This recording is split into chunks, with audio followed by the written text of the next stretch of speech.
കേരളത്തിലെ യഥാർത്ഥ കമ്മ്യൂണിസ്റ്റുകാരിൽ അവസാനത്തെ ആളും മരിച്ചു. കേരളത്തിലെ മുൻ മുഖ്യമന്ത്രി സഖാവ് വി.എസ്. അച്യുതാനന്ദന്റെ വിയോഗത്തിന് ശേഷം പലരും ഇങ്ങനെ പറയുന്നത് കേൾക്കുന്നു. പ്രധാനമായും സാമൂഹ്യ മാധ്യമങ്ങളിലെ കമന്റ്സിലൂടെയും പോസ്റ്റുകളിലൂടെയാണ്. ഇതിനുള്ള മറുപടി ഈ വീഡിയോയുടെ അവസാനം പറയാം. ആരായിരുന്നു സഖാവ് വി.എസ്. അല്ലെങ്കിൽ എന്തായിരുന്നു ഈ പ്രസ്ഥാനത്തിനും മലയാളികൾക്കും സഖാവ് വി.എസ്. നമുക്ക് നോക്കാം. 1923 ഒക്ടോബർ 20 ആലപ്പുഴയിൽ ശങ്കരന്റെയും അക്കമ്മയുടെയും മകനായി ജനനം. 4-ാം വയസ്സിൽ അദ്ദേഹത്തിന്റെ അമ്മയെ നഷ്ടമാകുന്നു. 11-ാം വയസ്സിൽ അച്ഛനെ.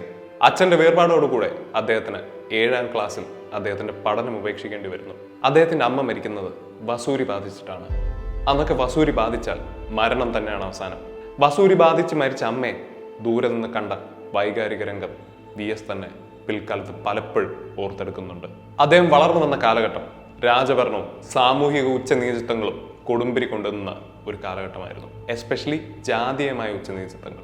നന്നേ ചെറുപ്പത്തിൽ തന്നെ അദ്ദേഹം ചെറുത്തുനിൽപ്പ് എന്ന ആശയം മുറുക്കി പിടിച്ചിരുന്നു. അതിന് ഉദാഹരണമായ ഒരു സംഭവമുണ്ട്. പുന്നപ്പറയിലെ LP സ്കൂൾ വിദ്യാഭ്യാസം കഴിഞ്ഞ് ഉന്നത വിദ്യാഭ്യാസത്തിന് വേണ്ടി ശങ്കരന്റെ മകൻ വി.എസ്. UP സ്കൂളിൽ എത്തുന്നു. നേരത്തെ പറഞ്ഞല്ലോ, രാജഭരണവും ജാതീയമായ ഉച്ചനീചത്വങ്ങളും കൊടുമ്പിരി കൊണ്ടുവന്ന ഒരു കാലമായിരുന്നു അത്. സോ കോൾഡ് സവർണരായ ചില വിദ്യാർത്ഥികൾ വി.എസിനെ ജാതി പറഞ്ഞ് ആക്ഷേപിച്ചു, മർദ്ദിച്ചു. ഈ സംഭവത്തിൽ ഒരുപാട് അമർഷം തോന്നിയ വി.എസ്. ആ സംഭവം അദ്ദേഹത്തിന്റെ അച്ഛനോട് പറയുന്നു. അച്ഛൻ അപ്പോൾ ഒന്നും പറഞ്ഞില്ല. പിന്നീട് അച്ഛനായ ശങ്കരൻ വി.എസിന് ഒരു അരഞ്ഞാണം സമ്മാനിക്കുകയാണ്. നിന്നെ ഇനി ആരടിച്ചാലും ഇതൂരി തിരിച്ചടിക്കണം എന്നും അച്ഛൻ വി.എസിനോട് പറയുന്നു. ആ ഉപദേശം അദ്ദേഹം സ്വീകരിക്കുന്നു. അപമാനിച്ചവനെ തിരിച്ചടിച്ച് വി.എസ്. അദ്ദേഹത്തിന്റെ അമർഷം തീർക്കുന്നു. ഇത് വെറും ഒരു തിരിച്ചടി മാത്രമായിരുന്നില്ല. തന്നെ പോലെ അന്ന് പലരും നേരിട്ടുകൊണ്ടിരുന്ന അപമാനങ്ങൾക്കും വേദനയ്ക്കുമുള്ള മറുപടിയായിരുന്നു ഈ സംഭവം. ചെറുത്തുനിൽപ്പായിരുന്നു. 11-ാം വയസ്സിൽ അച്ഛന്റെ മരണത്തോടുകൂടെ 7-ാം ക്ലാസ്സിൽ അദ്ദേഹത്തിന് പഠിപ്പ് നിർത്തേണ്ടി വന്നു. അച്ഛനും അമ്മയും നഷ്ടപ്പെട്ട ആ കുടുംബത്തിന്റെ ഉത്തരവാദിത്വം വി.എസിനും അദ്ദേഹത്തിന്റെ മൂത്ത ജ്യേഷ്ഠനായ ഗംഗാധരനുമായി. അങ്ങനെ വി.എസ്. അദ്ദേഹത്തിന്റെ ജ്യേഷ്ഠനായ ഗംഗാധരനെ സഹായിക്കാൻ അദ്ദേഹത്തിന്റെ ടൈലറിംഗ് ഷോപ്പിൽ സഹായിയായി തുടങ്ങി. ആ കാലഘട്ടത്തിൽ അവിടുത്തെ ചായക്കടകളിലും തയ്യൽ കടകൾ പോലുള്ള ചെറു സ്ഥാപനങ്ങളിലും രാഷ്ട്രീയ ചർച്ചകൾ ഒരുപാട് നടന്നിരുന്നു. ജ്യേഷ്ഠന്റെ കടയിൽ സ്ഥിരമായി വന്നുകൊണ്ടിരുന്ന കയർ തൊഴിലാളികളുടെ കോൺവെർസേഷൻസ് വി.എസ്. കേട്ടിരുന്നു. ഒരു പക്ഷേ അവിടുന്നായിരിക്കാം അദ്ദേഹത്തിന് അവരുടെ പ്രശ്നങ്ങളും തൊഴിലാളി വർഗത്തിന്റെ ആശയങ്ങളും മനസ്സിലായി തുടങ്ങുന്നത്. 1940 തന്റെ 17-ാം വയസ്സിൽ അദ്ദേഹം സ്പിൻവോൾ എന്ന ബ്രിട്ടീഷ് കയർ കമ്പനിയിൽ ഒരു തൊഴിലാളിയെ പ്രവേശിക്കുന്നു. അവിടെ വെച്ചാണ് അദ്ദേഹം സഖാവ് P. കൃഷ്ണപിള്ളയെ കാണുന്നത്. അദ്ദേഹത്തിന്റെ വാക്കുകൾ കേൾക്കാൻ ഇടയാകുന്നത്. ഈ കൂടിക്കാഴ്ച വി.എസിന്റെ ജീവിതത്തിൽ ഒരു വഴിത്തിരിവായി. 6 മാസങ്ങൾക്കുള്ളിൽ തന്നെ 18 വയസ്സ് തികയും മുൻപ് വി.എസ്. കമ്മ്യൂണിസ്റ്റ് പാർട്ടിയിൽ അംഗമാവുന്നു. അവിടുന്ന് സഖാവ് കൃഷ്ണപിള്ളയുടെ നിർദ്ദേശപ്രകാരം വി.എസ്. കുട്ടനാട്ടിലേക്ക് പോകുന്നു. സമരവീര്യത്തിന്റെ ആദ്യത്തെ ഏടുകൾ കുട്ടനാട്ടിൽ നിന്നാണ്. ജന്മിത്വത്തിനെതിരെ കർഷക തൊഴിലാളികളെ സംഘടിപ്പിച്ചും അന്യായമായി പോലീസ് അറസ്റ്റ് ചെയ്ത തൊഴിലാളികളെ വിട്ടുകിട്ടണം എന്നുള്ള ആവശ്യവും ഉന്നയിച്ച് പുന്നപ്പറയിലെ മത്സ്യത്തൊഴിലാളികളെ സംഘടിപ്പിച്ച് വി.എസ്. അന്ന് പോലീസ് സ്റ്റേഷൻ മാർച്ച് നടത്തുന്നുണ്ട്. 1946 ഒക്ടോബറിൽ പുന്നപ്പറ വയലാർ സമരം നടക്കുമ്പോൾ തന്നെ VS. was already a wanted man by the police. Punnapra Vayalar സമരം എന്താണെന്നല്ലേ, വേഗമൊന്നും പറഞ്ഞു തീർക്കാൻ പറ്റുന്ന ഒന്നല്ല പുന്നപ്പറ വയലാർ സമരം. എന്നാലും അറിയാത്തവർക്കായിട്ട് വേഗം ഒന്ന് പറയാൻ ശ്രമിക്കാം. തൊഴിലാളികളുടെ അവകാശങ്ങൾക്ക് വേണ്ടിയും അവർ അനുഭവിച്ചുകൊണ്ടിരുന്ന കൊടിയ പീഡനങ്ങൾക്കെതിരെ തിരുവിതാംകൂറിന്റെ ദിവാൻ സർ C.P. രാമസ്വാമി അയ്യർക്കെതിരെയുമായിരുന്നു സമരം. ആയിരക്കണക്കിന് കയർ കർഷക തൊഴിലാളികൾ സമരത്തിനായി അണിനിരുന്നു. ദിവാന്റെ അല്ലെങ്കിൽ തിരുവിതാംകൂറിന്റെ സ്റ്റേറ്റ് ഫോഴ്സസ് ഈ സമരം അടിച്ചമർത്താൻ അവർക്ക് കഴിയുന്നതെല്ലാം ചെയ്തു. പാവപ്പെട്ട ആയിരക്കണക്കിന് തൊഴിലാളികൾക്ക് അവരുടെ ജീവൻ നഷ്ടമായി. പക്ഷേ വിധി മറ്റൊന്നായിരുന്നു. എത്രയൊക്കെ അടിച്ചമർത്തിയിട്ടും ജീവനുകൾ പൊലിഞ്ഞിട്ടും ഈ സമരം കേരളത്തിലെ ജനങ്ങളുടെ മനസ്സിൽ കമ്മ്യൂണിസ്റ്റ് പാർട്ടിയുടെ അടിത്തറ പാകി. അധ്വാനിക്കുന്നവനും ദുരിതം അനുഭവിക്കുന്നവനും വേണ്ടി സംസാരിക്കാൻ, അവരുടെ കഷ്ടപ്പാടുകളിൽ പങ്കുചേരാൻ, അവരുടെ അവകാശങ്ങൾ ചോദിക്കാൻ ചിലരുണ്ടെന്ന് നമ്മുടെ ആളുകൾക്ക് മനസ്സിലായി. പുന്നപ്പറ വയലാറിന്റെ പശ്ചാത്തലത്തിൽ വി.എസ്. ഒളിവിൽ പോവുകയാണ്. 2 ദിവസത്തിന് ശേഷം അദ്ദേഹം പിടിക്കപ്പെടുകയാണ്. വി.എസിനെ പോലീസ് പാലാ പോലീസ് സ്റ്റേഷനിലേക്ക് കൊണ്ടുപോവുകയാണ്. നടുവിന് ആഞ്ഞ ചവിട്ടിയുള്ള സ്വീകരണം.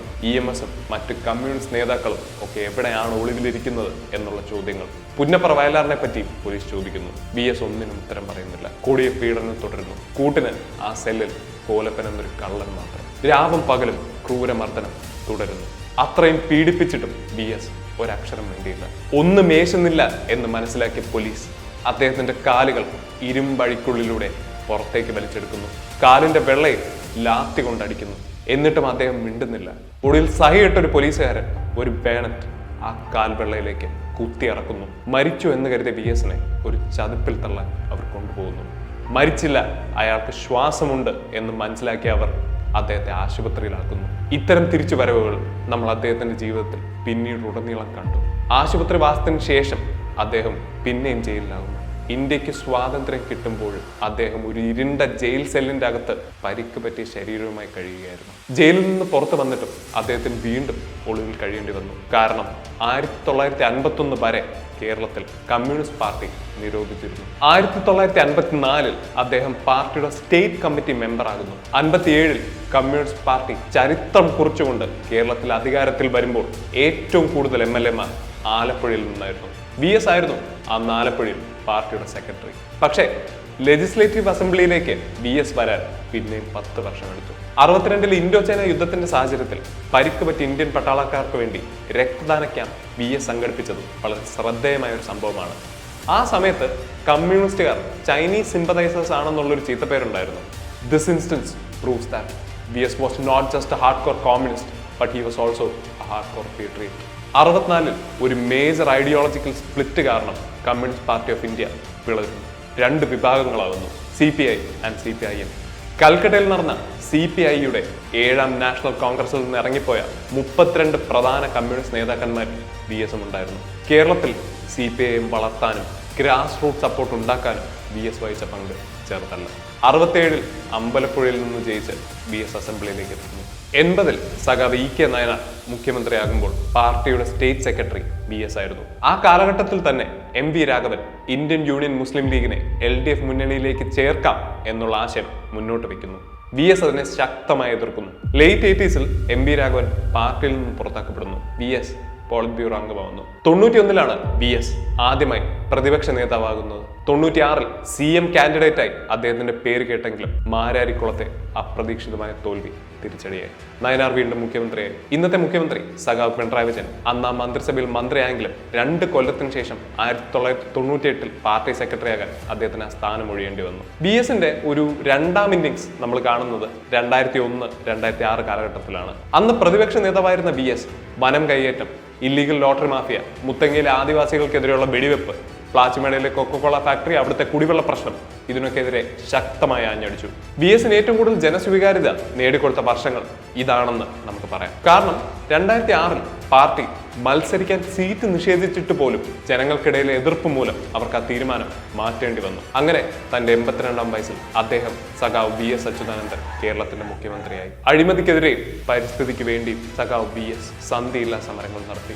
VS-നെ പറ്റി എനിക്ക് വരുന്ന ഓർമ്മകൾ ശരിക്കും പോപ്പ് കൾച്ചറിലൂടെയാണ്.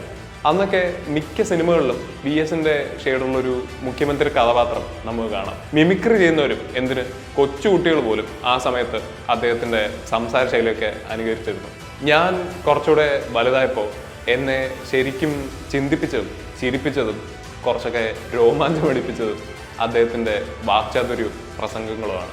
പശു അമ്മയാണ് എന്ന് പറയുന്നവർക്കുള്ള ഒരു മറുപടി അദ്ദേഹം കൊടുത്തിരുന്നു പണ്ട്. പശു മാതാവാണ്, അപ്പൊ കാളയോ അതിന്റെ ഭർത്താവല്ലേ, നിങ്ങൾ അച്ഛാ എന്ന് വിളിക്കുമോ കാളയെ?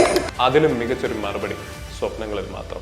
ഇന്നും ഇന്ത്യയുടെ ഭാവി പ്രധാനമന്ത്രി മാത്രമായി തുടരുന്ന ഒരാൾ അദ്ദേഹത്തിന്റെ വാർദ്ധക്യത്തെ ഒന്ന് കളിയാക്കാൻ ശ്രമിച്ചപ്പോൾ കൊടുത്ത മറുപടി നമുക്ക് ഒരിക്കലും മറക്കാനാകില്ല. തല നരക്കുകയല്ല എന്റെ വൃദ്ധത്വം, തല നരക്കാത്തതല്ല എന്റെ യുവത്വവും, കൊടിയ ദുഷ്പ്രഭുത്വത്തിൻ തിരുമുമ്പിൽ തലകുരിക്കാത്തതാണ് എന്റെ യൗവനം, തലകുരിക്കാത്തതാണ് എന്റെ യൗവനം.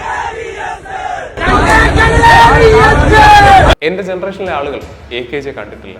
ഞങ്ങൾക്ക് EMS-നെയും കൃഷ്ണപിള്ളയും പറ്റി വായിച്ചുള്ള അറിവ് മാത്രമേ ഉള്ളൂ. പക്ഷേ ഞങ്ങൾക്ക് VS-നെ അറിയാം, അദ്ദേഹത്തിന് ജനകീയത എന്താണെന്ന് അറിയാം. ഒന്നിനെയും കൂസാതെ സാധാരണക്കാർക്ക് വേണ്ടി നിലകൊണ്ടിരുന്ന ആ സമര നായകനെ അറിയാം. പിന്നെ VS പോയതോടുകൂടി കേരളത്തിൽ ജീവിച്ചിരുന്ന യഥാർത്ഥ കമ്മ്യൂണിസ്റ്റുകാരിൽ അവസാനത്തെ ആളും പോയി എന്ന് ചിലർ കമന്റ് ഇടുന്നുണ്ട്, പോസ്റ്റ് ചെയ്യുന്നുണ്ട്.